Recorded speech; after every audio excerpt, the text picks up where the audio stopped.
Here is why the US's integrated kill chain is superior. It doesn't wait for a formal declaration of war. It begins by feet beneath the surface of the Earth before a single Iranian radar operator even realizes his screen has been hijacked. Lin Yao Lin Sen, not in Syria, Iran, deep inside the unstrikable centrifuge hulls, a Sensian-bound slab of hardened steel moving at nearly Babai Yungni Mesaoshi, had just transitioned from the night sky into the mountain's granite crust. This is the GBU Wushiti Alpha Bravo Massive Ordnance Penetrator, dropped from a BRCE radar loitering at Wuwen Wutianyingchi. The GBU Wushiti ABMO is a Sendian Wuyuni Lion message from the U.S. Air Force. It didn't explode on contact. It used its kinetic energy to burrow through Liangbai Yingchi of reinforced concrete and rock. Only then did the delayed fused warhead detonate. The result was a localized earthquake that turned Iran's primary nuclear enrichment capability into a tomb of jagged stone and pulverized silicon. While the dust settled in the Tans, the out-of-this-world part of the mission began. The B-4RCE didn't just fly away, it stayed, using its massive active electronically scanned array radar. It began a process called digital mapping and erasure within Newfoundland Utes of the strike. The B-4RCE Gongqing de-identified every active IRGC surface-to-gen air missile site within a Arbai-gen-mile radius, and shared those coordinates, via a hardened satellite link directly to the cockpit of CF Centaur, Sea Lightning Laun Mouse orbiting the Persian Gulf. The U.S. Air Force didn't just hit a target. They dismantled an entire nation's defensive posture in the time it takes to brew a pot of coffee. Shangwu Laundian Shuwufin. The Iranian response is immediate and fueled by desperation. They cannot hit the B-4RCE mouse they can't see, so they lash out at the most visible symbol of American power in the region, the USS Gerald R. Ford Carrier Strike Group, declaring the strike an act of international piracy. The IRGC Navy orders Operation Great Prophet's Fury. They are sending a Wolfpack swarm, Liu Shuwu fast attack craft, including the high-gen speed Zulfigar class, scream out of the coastal caves of Bandar Abbas. They are moving at over Wushu Yingni Mesaoshi, weaving in a chaotic nonlinear pattern to confuse the Ford's targeting computers. Multiple inbound tracks, surface-to-surface missiles launched from the coast. The Tau in the Ford's Combat Information Center shouts, the Iranians launch a saturation volley. Nor anti-gen H-ship cruise missiles. The Iranian version of the Sea-body Nard erupt from mobile launchers hidden in the hills. These missiles are sea skimmers hugging the waves at just Shuwu Yingchi above the water, moving at Liubai Wushi Yingni Mesaoshi. This is the pretext intercept. The IRGC command knows they will lose ships, but they only need one to impact the Ford's flight deck and to claim a strategic victory. They approach the carrier group with a reckless disregard for life, cutting across the bows of the escorting destroyers, forcing the U.S. ships into a defensive posture that limits their ability to maneuver. For the first time in modern history, the U.S. Navy feels the pressure. The Iranian tactic is brilliant in its brutality. They use a leapfrog strategy. While the fast boats draw the carrier guns, they deploy a new specialized electronic warfare drone, the Cyborg EW. Suddenly, the Ford's primary defense, the cooperative engagement capability, begins to flicker. The IRGC has managed to find a harmonic hole in the ship's sensor handoff. For a terrifying Yi-by Arshimouse econs, the USS Gerald R. Ford is partially blind. The destroyers can see the missiles, but the data they are sending to the carrier is being corrupted by the cyborg drones. Targeting lost spy Liu Hudu AR is showing ghost contacts in the CIC.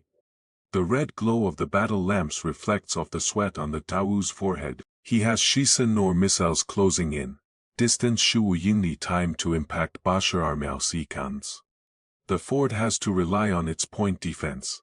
The Rim Yoluar evolved Sea Sparrow missile launchers hum to life. These Yingli Lalan interceptors are the ship's shield. They launch in a terrifying ripple 4 missiles every Laomouse econs. The ESM can perform Wushiji turns, and as they leave the cells they illuminate the night sky, seeking the heat signatures of the inbound Iranian cruise missiles.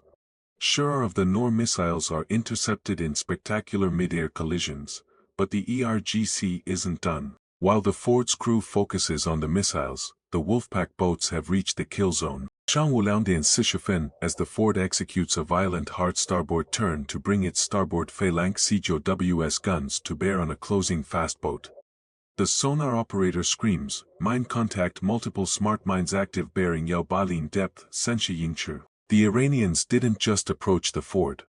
They used the Wolfpack boats as a screen to deploy Sadaf linear acoustic moored smart mines directly into the carrier's projected path.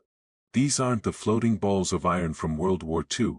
The Sadaf is a microprocessor-controlled weapon. It doesn't need to be touched. It listens for the specific cavitation signature of the Ford's 4 massive bronze propellers. The Ford is boxed in.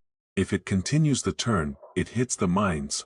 If it stops, it becomes a stationary target for the remaining Iranian fastboats armed with NASI anti-Jan ship missiles. The IRGC commander on the shore smiles. He believes he has achieved the impossible, the checkmate of a U.S. supercarrier. But the smile doesn't last. The U.S. Air Force B-4RCE Raider, still loitering miles above, has been listening to the IRGC's internal radio frequency triggers for the mines. This is where the U.S. military does something that seems like science fiction. The B-4RCE is a high-altitude cyber warfare hub. It identifies the digital handshake between the Iranian Shore Command and the smart mines. In less than milliseconds, the B-4RCE's mission computer hacks the encrypted Iranian network. It doesn't disable the mines. The mines are detaching from their moorings.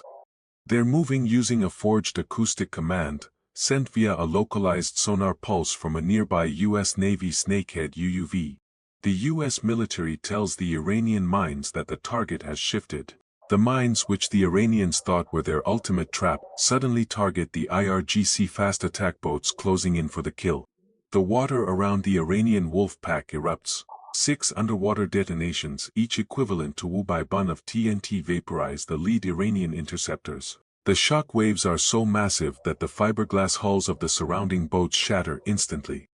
The impenetrable minefield has just turned into a self-inflicted massacre for the IRGC. With the mine threat neutralized and the jamming source identified by the B-4RCE, the USS Gerald R. Ford regains its God's eye view.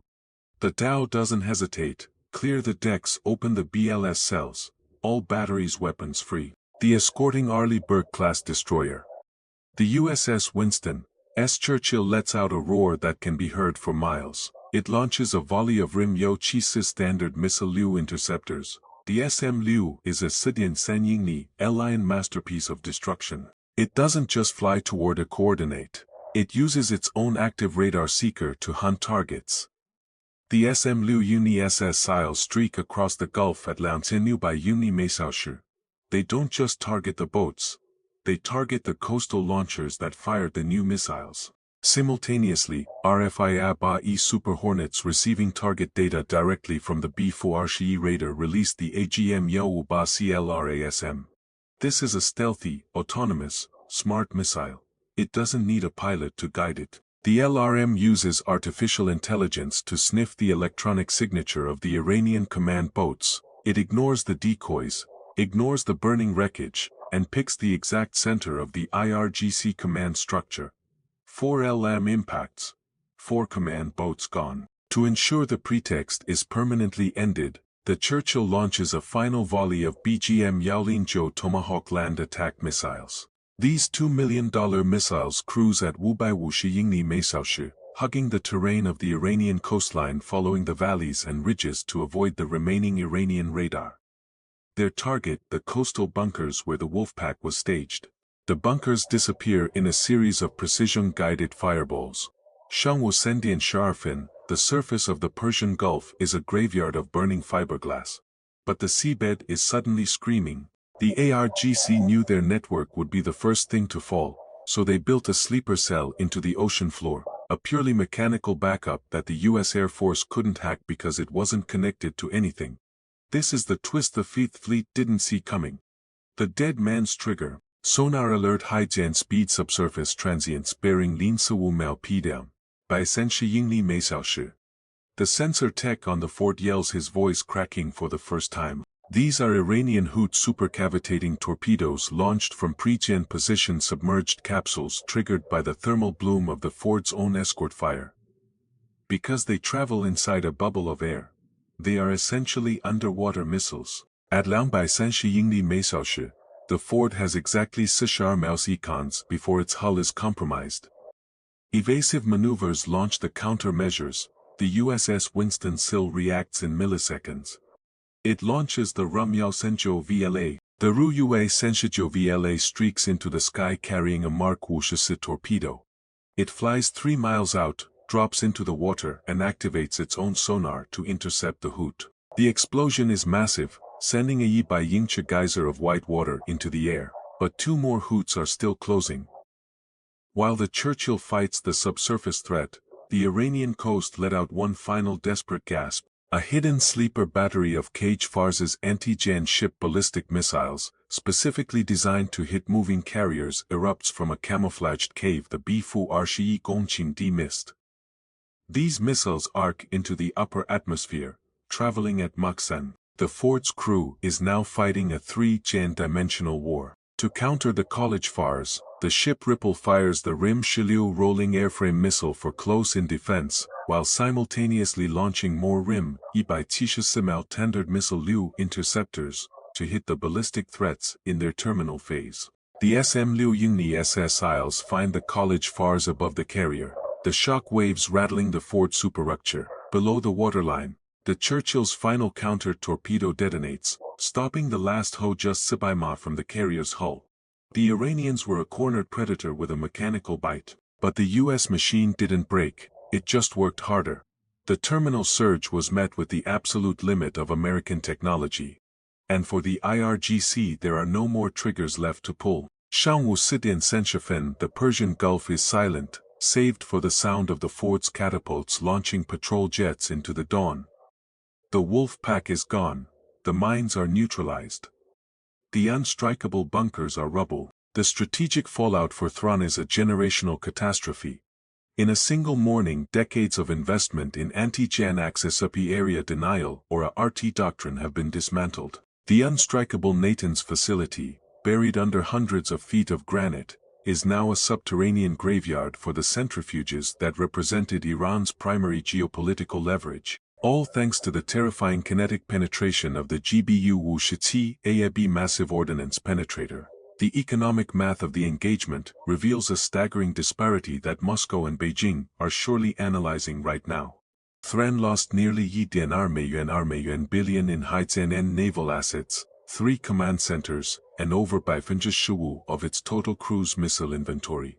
The U.S. Navy and Air Force by contrast expended roughly $1 Lion in precision munitions, a high price for a single morning but a rounding error in the context of the trillions in global trade protected by keeping the strait open. Why did the U.S. Navy and Air Force win this engagement so decisively? It wasn't because they had the biggest ship or the most missiles, they won because they owned the speed of information.